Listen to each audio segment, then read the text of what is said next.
என்னுடைய முந்தைய வீடியோவில் பின்வாங்கி போகுதல்னா என்ன, அடையாளம் என்னன்னு ஒரு 7 குறிப்புகளை வச்சு பேசினேன். நீங்களாம் கர்த்தரை விட்டு பின்வாங்கி போயிருக்கிறீங்களா? எப்படி தெரிஞ்சுக்கிறது? 7 அடையாளங்கள். ஆனால் இந்த வீடியோவில் நான் என்ன உங்களோடு பகிர்ந்து கொள்ள இருக்கிறேன் அப்படின்னு பார்த்தீங்கன்னா, பின்வாங்கி போகுதலும் வஞ்சிக்கப்படுதலும். அதாவது இது ஒரு வகையில் பின்வாங்கி போகிறது தான். ஆனால் இதுக்கு என்ன வித்தியாசம் அப்படின்னு பார்த்தீங்கன்னா, கிறிஸ்தவ நடைமுறை வாழ்க்கையில் இருக்கக்கூடிய எல்லாமே இருக்கும். ஆனால் பார்த்தீங்கன்னா அவங்க பின்வாங்கி போனதே அறியாமல் இருப்பாங்க. அப்ப இதுக்கு நான் என்ன தலைப்பு வைக்கிறேன்னு பார்த்தீங்கன்னா, நீங்க ஏமாற்றப்பட்டிருக்கிறீங்கன்னு அர்த்தம். நீங்கள் வஞ்சிக்கப்பட்டு இருக்கிறீர்கள் அப்படிங்கிறத எப்படி தெரிஞ்சுக்கிறது? வீடியோவுடைய ஆரம்பத்திலிருந்து முடிவு வரைக்கும் பாருங்க. எதையும் ஸ்கிப் பண்ணாதீங்க. பொறுமையா கேட்டீங்கன்னா தான் உங்களுக்கு புரியும். சரி, வீடியோக்குள்ள போகலாம்.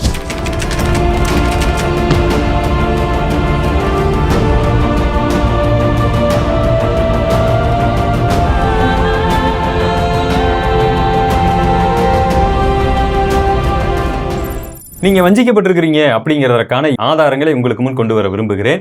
நம்பர் 1, உங்களுடைய ஆவிக்குரிய வாழ்க்கையின் தரத்தை நீங்கள் கிறிஸ்தவ வழிபாட்டு முறைமைகளை வைத்துக்கொண்டு நிர்ணயம் செய்தல்.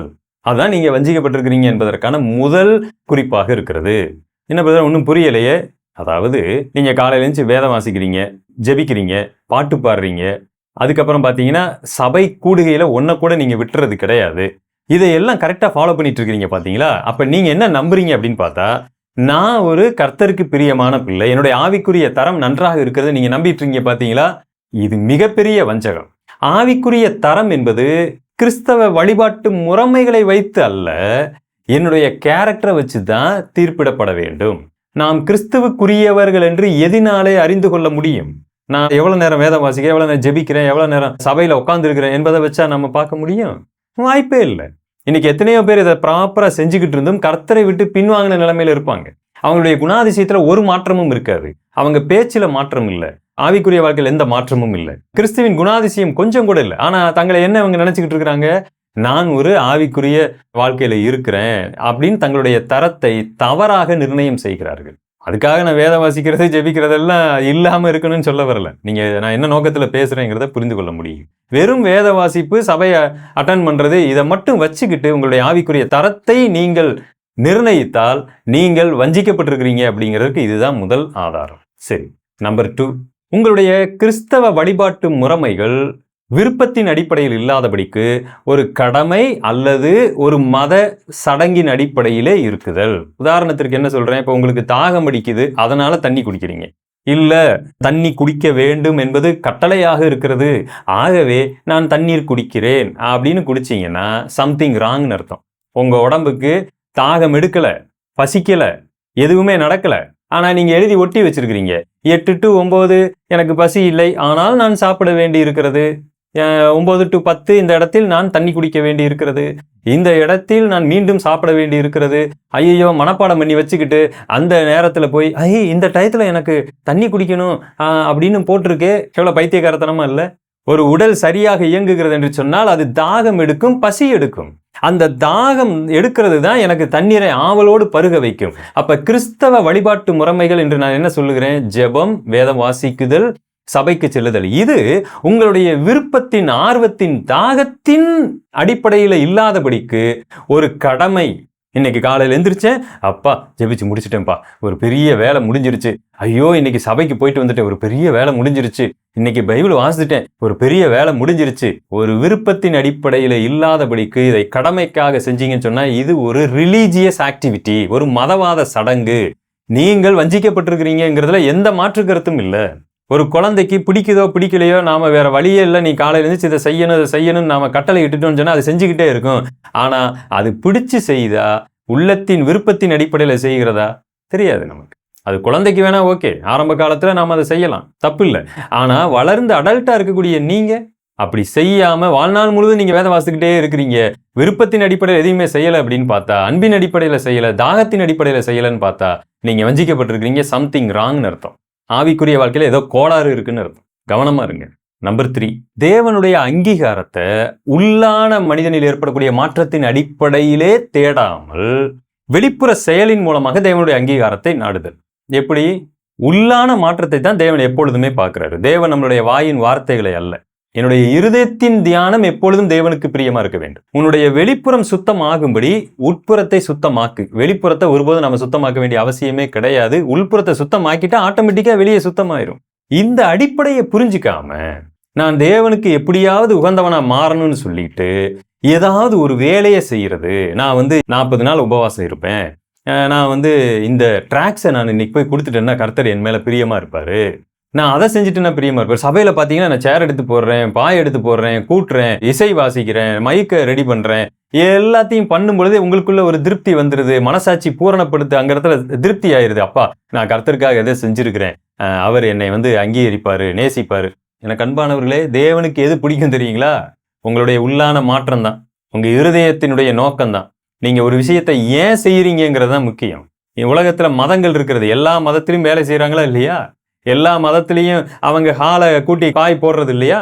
அவங்க தங்கள் தேவனுக்கு தொண்டு செய்கிறது இல்லையா? நம்மை விட இன்னும் அதிகமாக அவர்களால் செய்ய முடியும். அப்ப அந்த தேவர்கள் எல்லாம் உண்மையா இருக்கிறாங்களா? இல்ல. கர்த்தரை தவிர உலகத்துல தேவன் கிடையாது. அப்ப மனுஷன் நினைச்சா எதை வேணாலும் அவன் செய்ய முடியும். அதனால இதையெல்லாம் செய்யறதுனால தேவன் உங்களை அங்கீகரிக்கிறாரு, தேவன் உங்க மேல பிரியமா இருக்கிறாரு நம்பிக்காதீங்க. உள்ளான வாழ்க்கையில மாற்றம் வராத வரைக்கும் நீங்க அவருக்காக பாட்டு பாடினாலும் சரி, இசை வாசிச்சாலும் சரி, பெரிய ஊழியங்களை செஞ்சாலும் சரி, இது எதுவுமே தேவனுக்கு முன்பதாக அங்கீகாரம் இல்லை. இதை தெரிஞ்சுக்காம நீங்க இருந்தீங்கன்னு சொன்னா நீங்க மிகப்பெரிய ஏமாற்றப்பட்டு வஞ்சிக்கப்பட்ட நிலைமையில இருக்கிறீங்கன்னு அர்த்தம். எச்சரிக்கையா இருங்க. நம்பர் 4, நீங்க வஞ்சிக்கப்பட்டதற்கு இன்னொரு அடையாளத்தையும் நான் சொல்லுகிறேன். காணிக்கை கொடுத்தால் கர்த்தர் எனக்கு திரும்பி 10 மடங்காய் ஆசீர்வதிப்பார் என்கிற மிகப்பெரிய ஒரு சிந்தையோடு நீங்க செயல்பட்டீங்கன்னு சொன்னா நீங்க வஞ்சிக்கப்பட்டிருக்கிறீங்கன்னு அர்த்தம். இந்த புதிய உடன்படிக்கையின் காலத்துல தேவன் உங்களை ஆசீர்வதித்திருக்கிறார். அதுல கைமாறு கருதாமல் எந்த எதிர்பார்ப்பும் இல்லாம எல்லாருக்கும் உதவி செய்யுங்க. கர்த்தருடைய பரிசுத்தவான்களுக்காகட்டும், கர்த்தரை அறியாதவர்களாகட்டும், ஏழைகள் யாராயிருந்தாலும் சரி, தேவனுடைய பணிக்காகட்டும் எந்த எதிர்பார்ப்பும் இல்லாமல் செய்வதுதான் கர்த்தர் நமக்கிட்ட கட்டளையாக இருக்கிறது. உற்சாகமாய் கொடுக்கக்கூடியதுதான் கட்டளையாக இருக்கிறது. ஆனால் நீங்க ஒரு சட்டத்தின் பிரகாரம் 10ல் 1 கொடுத்துட்டேன், நான் அதை செஞ்சுட்டேன், நான் இதை பண்ணிட்டேன், நான் ஆண்டவருக்காக இதை செஞ்சுட்டேன், ஆனா ஆண்டவர் எனக்கு இன்னும் என்ன செய்யல, ஏன் ஆசீர்வாதத்தை கொடுக்கல? இந்த எண்ணம் நீங்கள் மிகப்பெரிய வஞ்சகத்தில் மாட்டிக்கிட்டு இருக்கிறீங்கன்னு அர்த்தம். உங்களை பல பேரை ஏமாத்தி இருக்கிறாங்கன்னு அர்த்தம். அப்ப நான் காணிக்கை கொடுத்தா ஆண்டவர் திருப்பி எனக்கு கொடுக்க மாட்டாரா, அந்த மாதிரி ஒரு எதிர்பார்ப்போடு இருக்கிறது என்ன தப்பா அப்படின்னு கேட்டா தப்பு தான். தப்பு. ஏன் அப்படி சொல்றேன்? உங்க வாழ்க்கையே எதையுமே நீங்க தியாகமா பண்ணலங்கிறதுக்கு இது ஒரு எடுத்துக்காட்டா இருக்கு. நான் ஆத்துமாக்களுக்காக செலவு பண்ணப்பட விரும்புகிறேன் என்று சொன்ன அப்போஸ்தலன் எங்கே? நான் எது செஞ்சாலும் எனக்கு ரிட்டர்ன் கிடைக்கணும்னு நினைச்சு செய்யற நீங்க எங்க? கர்த்தருக்காக செலவு பண்ணவே விரும்பலையா? நீங்க எது பண்ணாலும் உங்களுக்கு ரிட்டர்ன் வந்துடணும். தியாகங்கிற வார்த்தைக்கு இடம் இல்லையா? அதுக்காக ஆண்டவர் ஆசீர்வதிக்க மாட்டாருன்னு நான் சொல்லல. நீங்க காணிக்கை கர்த்தருக்காக செய்யக்கூடிய ஒவ்வொன்றையும் அவர் தன்னுடைய துருத்தியில வச்சுக்கிட்டு இருக்கிறாரு. அவர் அதை மறந்து விடு, நம்மளை போல மனுஷன் அல்ல. ஆனா எனக்கு திருப்பி தந்தாகணும் இந்த எதிர்பார்ப்பு இருக்கு பாத்தீங்களா, அது நம்மளுடைய நோக்கத்தை பறைசாற்றுகிறது. என்னுடைய இருதயத்தின் நோக்கம் தெரிகிறது, எனக்கு திருப்பி கிடைக்கணும். இது எப்படிப்பட்ட ஒரு சுபாவம் பாருங்க. இதை தூக்கி முதல்ல எடுத்து போடுங்க. கைமாறு கருதாமல் உதவி செய்யுங்க. எதிர்பார்ப்பு இல்லாம தேவனுடைய ஊழியத்தை செய்யுங்க. திருப்பி கிடைக்கும் என்று செய்யாதீங்க. ஆண்டவர் என்னை ஆசீர்வதிச்சிருக்கிறாரு, எனக்கு ஆண்டவர் இதை கொடுத்திருக்கிறாரு, எனக்கு 2 சட்டை கொடுத்திருக்கிறாரு, ஒரு சட்டையை கூட திருப்பி கொடுக்குறேன், அப்பதான் எனக்கு 5 சட்டையா திரும்பி வருங்கிறது அல்ல. எனக்கு 2 சட்டை, அதுல 1 எனக்கு 1 இருக்கு, அது போதும் என்ற அடிப்படையில் தான் தேவன் நமக்கு சத்தியத்தை வழங்கி இருக்கிறார். இது இல்லாம நீங்க கர்த்தருடைய காணிக்கை பண விஷயத்துல நீங்கள் திருப்பி கிடைக்கும், நான் விதைச்சிருக்கிறேன், எனக்கு 100 வரும்ன்ற எண்ணத்தோடு நீங்க கொடுத்தீங்கன்னா, அது போன்ற சாட்சியை தேடி தேடி யூடியூப்ல போய் பார்த்துக்கிட்டு இருந்தீங்கன்னா, அந்த மாதிரி சாட்சி சொல்லக்கூடிய போதக சபையில நீங்க இருந்தீங்கன்னா, நீங்கள் வஞ்சிக்கப்பட்டு ஏமாற்றப்பட்டு இருக்கிறீங்க அப்படிங்கிறதுல எந்த மாற்று கருத்தும் இல்லை. ஃபைனல் பாயிண்ட், ரொம்ப இம்பார்ட்டன்டான ஒரு குறிப்பு. தேவன் மீது வைக்கக்கூடிய விசுவாசத்தை ஜெபத்தின் மீதும் வேறு சில சடங்குகள் மீதும் நீங்கள் வைத்திருக்க வாய்ப்பு இருக்கிறது. அது மிகப்பெரிய வஞ்சிக்கப்பட்டிருக்கிற நிலைமை. அது என்ன பிரதர், தேவன் மீது வைக்கிற விசுவாசம் ஜெபத்தின் மீது வைக்கிற விசுவாசம் என்னன்னா, அதை விளக்கி சொன்னா உங்களுக்கு புரியும்.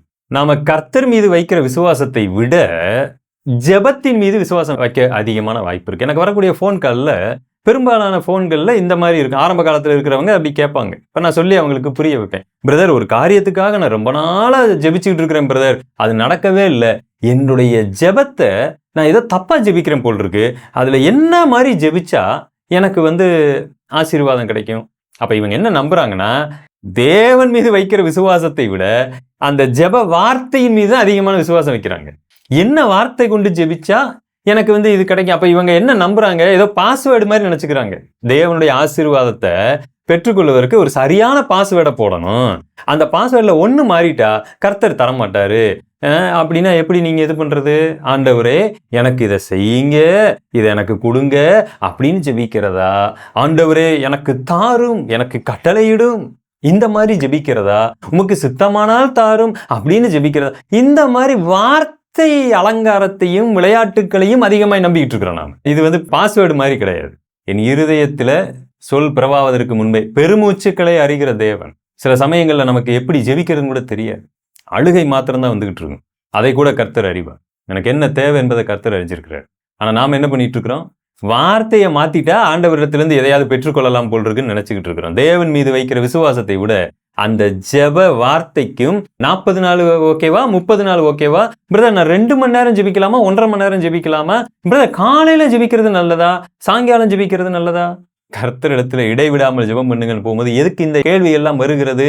உண்மையாகவே நாம தேவன் மீது நம்பிக்கையும் ஆர்வமும் அன்பும் பாசமும் தாகமும் வச்சிருக்கிறோமோ இல்லையோ, அந்த ஜெபத்தினுடைய இதை சடங்கா ஃபாலோ பண்ணிட்டு இருக்கிறோன்னு அர்த்தம். இன்னும் ஒரு சிலர் தேவன் மீது வைக்கிற நம்பிக்கையை விட டிவி பிரசங்கியார்களை வச்சு நம்பிக்கிட்டு, ஒருவேளை நான் ஜெபிச்சாதான் ஆண்டவர் கேட்க மாட்டேங்கிறாரு, அந்த போதகர் ஜெபிச்சா கேட்பாரோ அப்படின்ட்டு அங்க போறது. எங்கெங்க இந்த மாதிரி கூட்டம் இருக்குதோ அங்கெல்லாம் படியேறுறது. யாரை நீங்க நம்புறீங்க? எந்த காலத்துல வாழ்ந்துகிட்டு இருக்கிறீங்க? நமக்கு மத்தியஸ்தர் இயேசு கிறிஸ்து தானே, வேற எந்த மத்தியஸ்தரும் வர முடியாது. ஒரு போதகன் மத்தியஸ்தனா இருந்து எதையும் செய்ய முடியாது. நமக்கு மத்தியஸ்தர் இயேசு கிறிஸ்து தான். அதை விட்டுட்டு நீங்க உங்க வாழ்க்கையை சீர்தூக்கி பார்க்காம, உங்களுடைய வாழ்க்கையில விசுவாசத்தோடு தேவன் மீது நம்பிக்கை வைத்து ஜெபத்தை ஏறெடுக்காம நீங்க என்ன பண்ணிட்டு இருக்கிறீங்க? ஒவ்வொரு ஜெப கோபுரமா போயிட்டு இருக்கிறீங்க. ஒவ்வொரு பெரிய பெரிய ஊழியர்கள் சொல்லிட்டு அவர் மூலமா நடந்துராதா, இவர் மூலமா நடந்துராதான்னு போயிட்டு இருக்கிறீங்க. மற்ற மார்க்கத்துக்கு நமக்கு என்ன வித்தியாசம் நான் கேட்கிறேன். மற்ற மதங்களுக்கு நமக்கு என்ன வித்தியாசம் நான் கேட்கிறேன். இந்த கோயிலுக்கு போனா நடந்துரும், அந்த கோயிலுக்கு போனா நடந்துரும். அங்க வடநாட்டுல இருக்கிறவரு இங்க தேடி ஓடி வர்றாரு, இங்க இருக்கிறவங்க வடநாட்டுக்கு போறாங்க, ஏன்னா அங்க போனா நடந்துரும்னு அவங்க நம்புறாங்க.